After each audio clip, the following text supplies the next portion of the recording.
platform. Do you know? Six voting on the dot. But that point of view is Hello and welcome.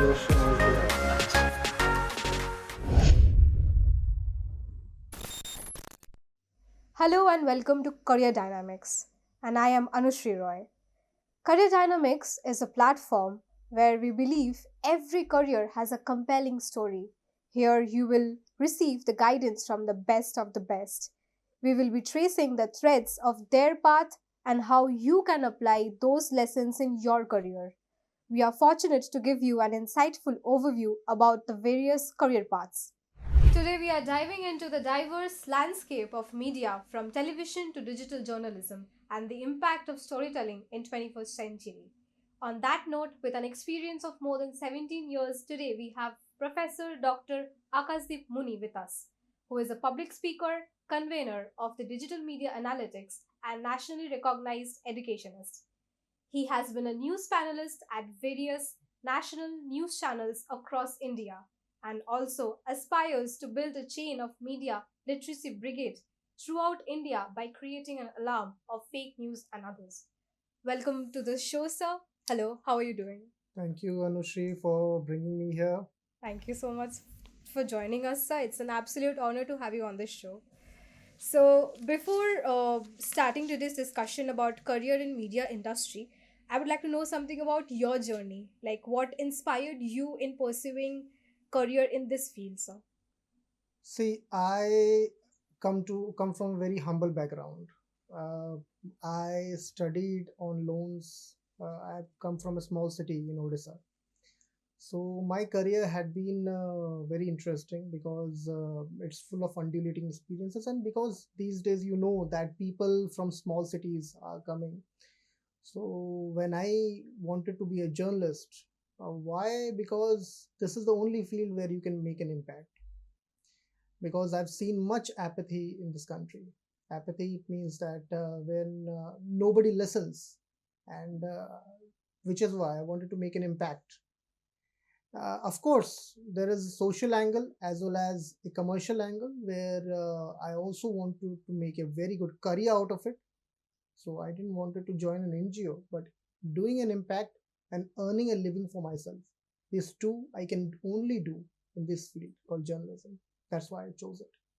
So, as you said that you wanted to be a journalist, so do you think that media itself have evolved over the years, like especially as the social media and the digital platforms are in the See, question? Anushri, there has been number of questions, and since last 5 years, all the academicians and industrialists in this country are discussing that media is going to change, digital is going to come in, and etc. But do you know the interesting factor? Not a single educational institute in this country was ready for this, which has come, which is that digital for the first time has taken over television and print. For the first time, as per the FICCI report, digital in the last year, the gross turnover of television was 70,000 crore and digital was 67. Now digital has grown to 80 while television has come down to 66.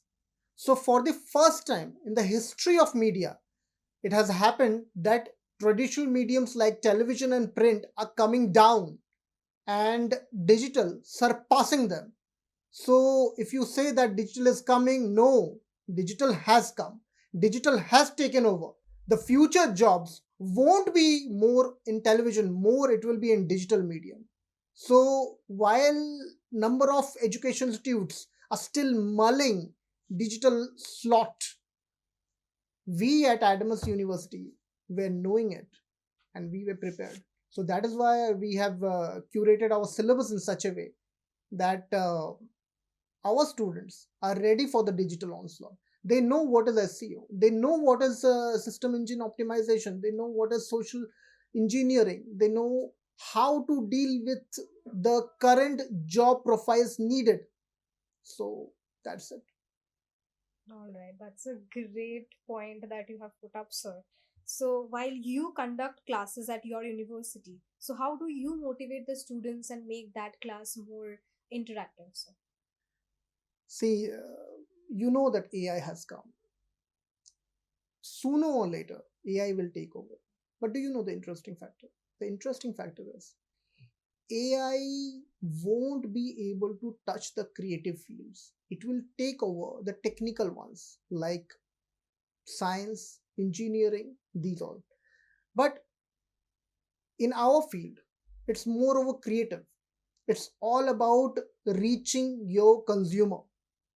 And which is why we in our class used skill based learning pedagogy. Pedagogy, it means that how to teach. It is all skill based. Like, for example, there is a technique where students would be given all the notes and all the syllabus, all the topics just one day before the class. It means that if I'm going to tell you what is news, so regarding the whole syllabus and the notes for it, I'll give you one day before the class. So in the class, there will be discussion that what are the intricacies of what is news, and then there will be skill based learning through actually doing things, like for example creating an ENG, electronic news gathering, in the class itself. And today's world where big channels like sam's NDTV, like Republic TV, these all have gone from cameras to mobile phones. They're recording footage in mobile phones. They're taking out whole news packages from a small shelter in Lower Parel. So what we do is that we tutor our students in such a way that they be journalists from here itself. Our students are YouTubers. Do you know one thing? That there are 16 million people in this country whose first hand income is from YouTube. So they are earning money from YouTube. So this is our country, India. We there's 16 million of them. So, and this is increasing at the percentage of 18. So while other fields are increasing at 10%, so there is, we, because of our skill based learning and because of our pedagogical changes, we have been able to streamline our students into the mainstream, which is why our students won't struggle ever. Absolutely, sir. On that note, I would like to ask you, what are the new skills that you believe the students need to succeed in this television journalism? See, again, I would request you don't talk about media, not television journalism, because television journalism will sooner or later come down. The media will be staying on. Now, coming back to your question, that what are the skills that will be needed in television, in the media field? You know, uh, do you know in India, as the digital media has taken over television now, who owns digital media? Do you know who owns digital media in India? Us. No. The digital media in India is owned by Americans. There is 7 companies who has a GDP, the turnover, which I'll say, the turnover of $16 billion. Sorry, $16 trillion. India's economy is $3 trillion. It means that 5 times the India's economy is owned by 7 digital media companies which are stationed in America, not in India. So when this changes, you see that there is such globalization of media where you won't say all the television news channels are in India. The government has their hands upon them. But when these companies are in America, the government has no hand upon them. So it makes television content, media content much independent. It's totally independent now. I'll just give you one example. Do you know Twitter don't have an office in this country? And Twitter is a big media giant in this country. So the the rules of the game has changed. Educationist and even I'll say government or private, they don't know, they have not realized that this has come. This has come. 7 companies And that is why the government knows it. The government is really worried. That is why it is bringing a digital regulation bill, which is in the public affairs committee. Do you know they are planning a fine ranging from 2.5 crore to 500 crores on digital media organizations because they are unable to tame this. Now, the future, if you want to be ready for the future, you being a student of media, if you want to really be ready for the future, you have to tame this digital giant and understand the rules of the game. The rules of the game is be global, have the global analytics, have the global skills, and nobody would be able to stop you. What do you think? How many hours of digital media would be watching in India? Give me a wild guess. How much hours? कितना घंटा हम देखते होंगे digital media को? People are watching it 24 How hours. much? How much? People मतलब are consuming in it India, how much? कितना देखते होंगे? Give me a wild number. 7-8 घंटे. नहीं, total Indians सारों को मिला दे. Oh, all don't have a mobile phone. How much? Could be in billions. How much? 1 billion, 2 billion, 2 billion. It is 1100 billion. 1100 billion hours of content. And do you know how much they monetize it? They monetize only 0.9%. So they monetize 0.9% of this 1100 crore. Just imagine if they monetize the whole, how much economy would it be? So digital media in India is going to go very high. And there are many reasons upon over that, and I'll tell you in the course of this discussion more. Okay. So, some misinformation and fake news are a growing concern today. So, what would you like to advise for building a strong media literacy to counter this issue, sir? See, in our country, we are not as developed as America. Not misinformation.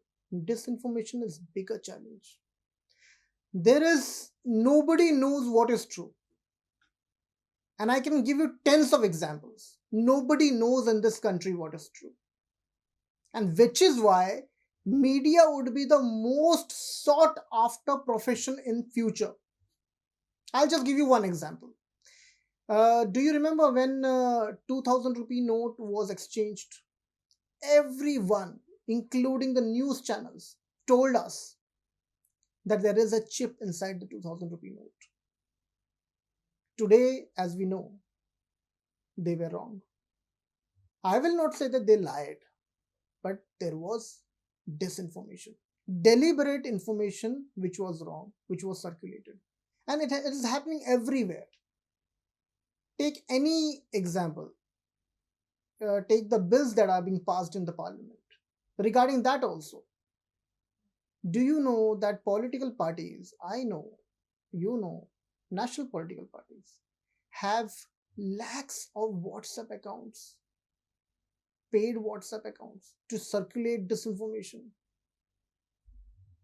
And it's not one party who is doing this. All parties are doing this. Why do they have their IT cells? They have their IT cells to promote disinformations because they aren't doing work at grassroots level.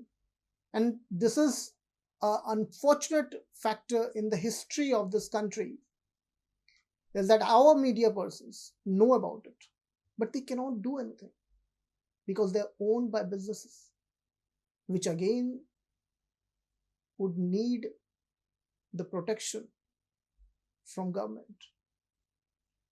So now here comes the catch. With disinformation going on, the only way is media literacy. And media literacy has to be done not only in a larger level, but in a miniature level. For example, I'll just give you an example.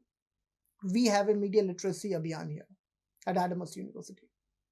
We have adopted 3 villages, not big, 3 villages, Borboria, Mojpur, these three villages. We went to these villages, we conducted our surveys there. Then we conducted our media literacy program there through Nukkad Natak, through acting, through awareness programs. And then we conducted another survey to check that was there any impact of our program. And we found huge change. Now, if there is a WhatsApp message in somebody's phone in village or Mojpur, so they will not take it as gospel truth. They'll check it. They'll not forward it at that point. And this is where you break the chain.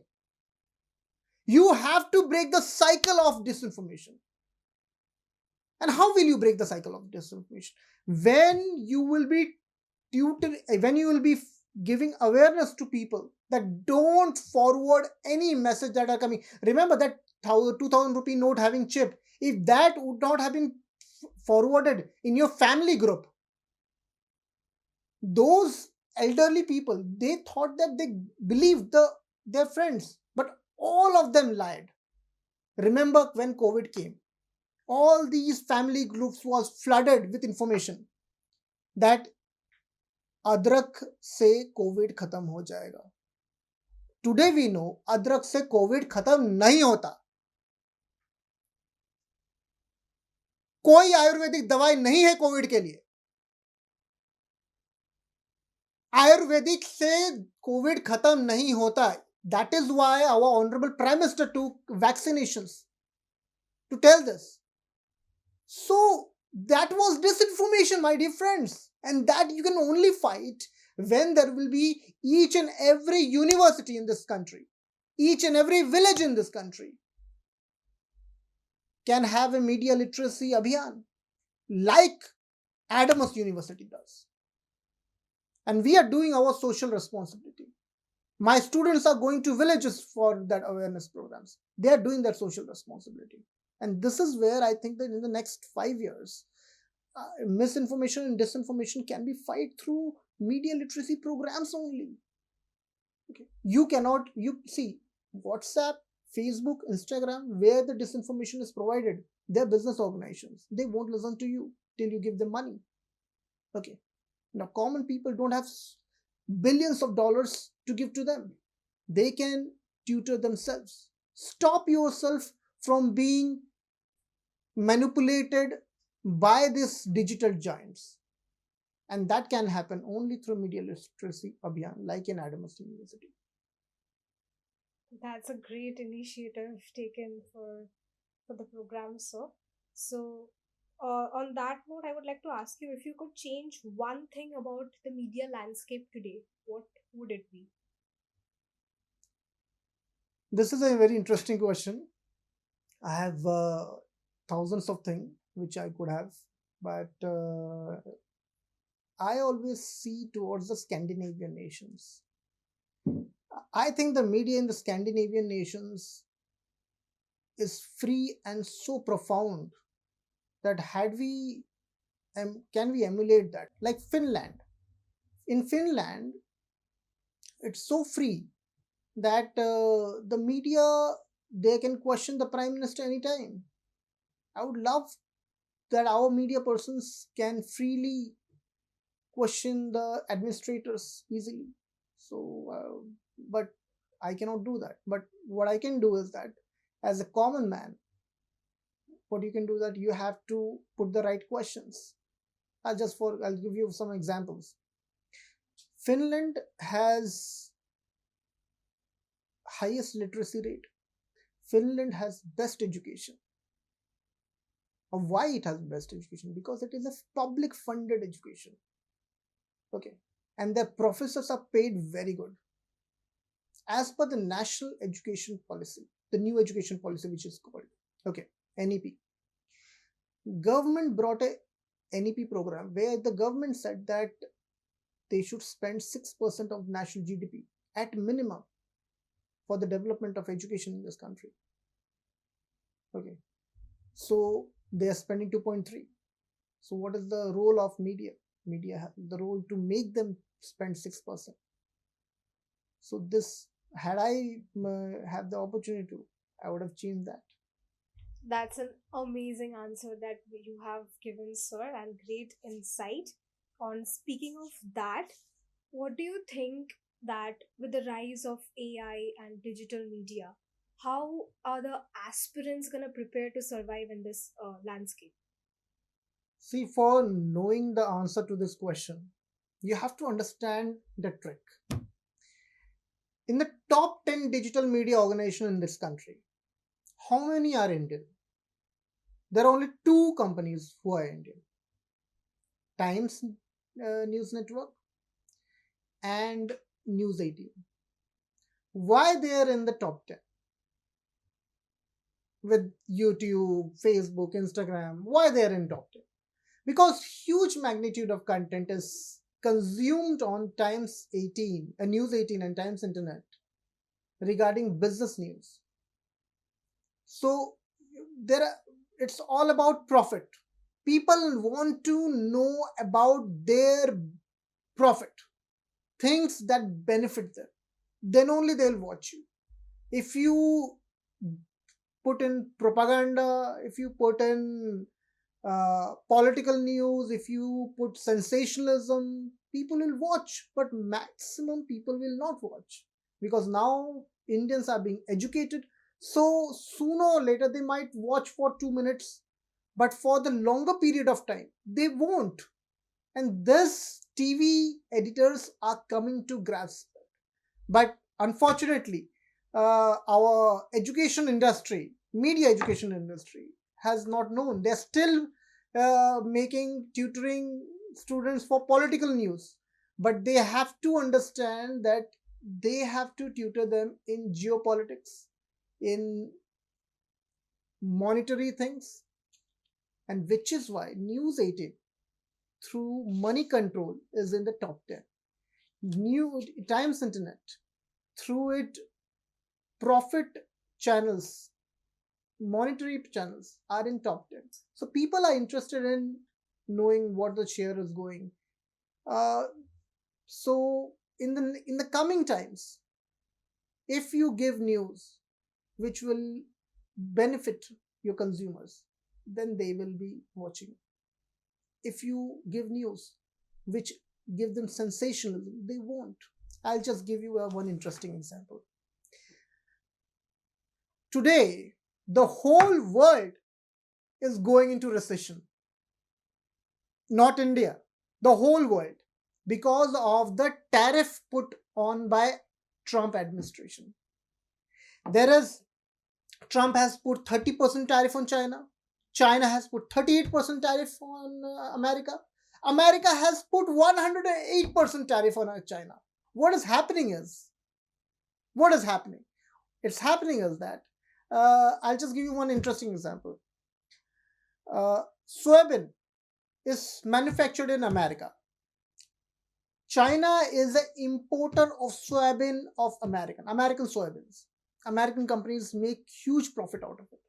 With this 108% tariff, China now has shifted to Brazil and Singapore. So businesses will stop. People, Americans are on the roads against their government. Those media organizations who are showing that will survive. Those media organizations who would be putting forward, no, no, the tariff are good for America, they will die. Same is happening in India. Indian TV is dying because TV editors have lost the nerve of people. I'll just give you very interesting factoid. Our honorable finance minister, before the budget, called about 20 leading digital content curators of this country. She did a meeting with them, and there was a discussion. And she said that, what are the things that do you think that people want from me in this budget? They said her that they want a huge cut in tax rates. She was angry that we have given so much tax rebates. But the truth, the bottom line is, Indian people are frustrated by tax rates, and if as a media person you don't put it forward, people won't watch you. A person called Ambani, who is earning crores and crores of rupees, he is giving 30% of tax. A person in India who is earning 30 lakh rupees also per year is also giving 30% tax. Now that 30 lakh earner and an Ambani are not equal. There has to be different tax rates. And the corporate tax rates comes from 30 to 15 because of rebates. Indian tax rate does not come. So while there are only 6% of people in this country pay tax, from which only 2% give money to the government, मतलब कि पूरा देश चल रहा है 2% लोगों के पैसे पे. Indirect tax are there. I'm talking about direct tax. So this has to be put forward through your media organizations. So ultimately, end of the day, is content is a king, and digital is surviving because digital is putting what the people want from it. So the game, I'll again say that what Marshall McLuhan says: medium is the message. Okay, now medium is important, but the message is also important. The message, what the people want and people will benefit, that is the most important. And if our people, our media persons give that, then they'll survive.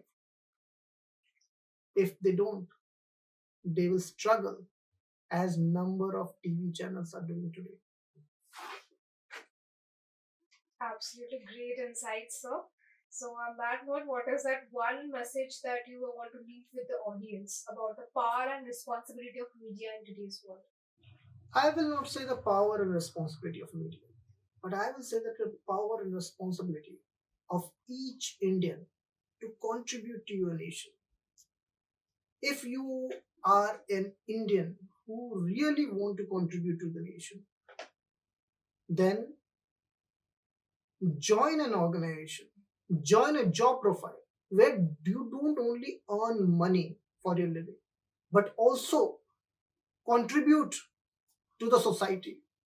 And media, be it you go into journalism, public relation, photography, cinema, media, even animation, whichever field you want to go. And we have BSc animation, MSc animation, BA journalism, MA journalism, whichever field you want to go, but contribute to your nation.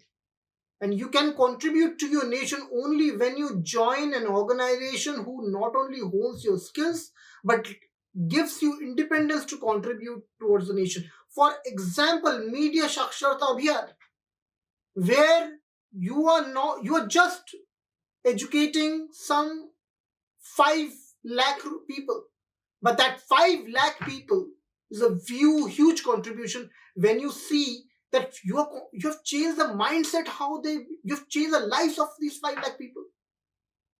I'll just give you one example. In Assam, 2 people were killed because they were thought that they were thieves, child thieves.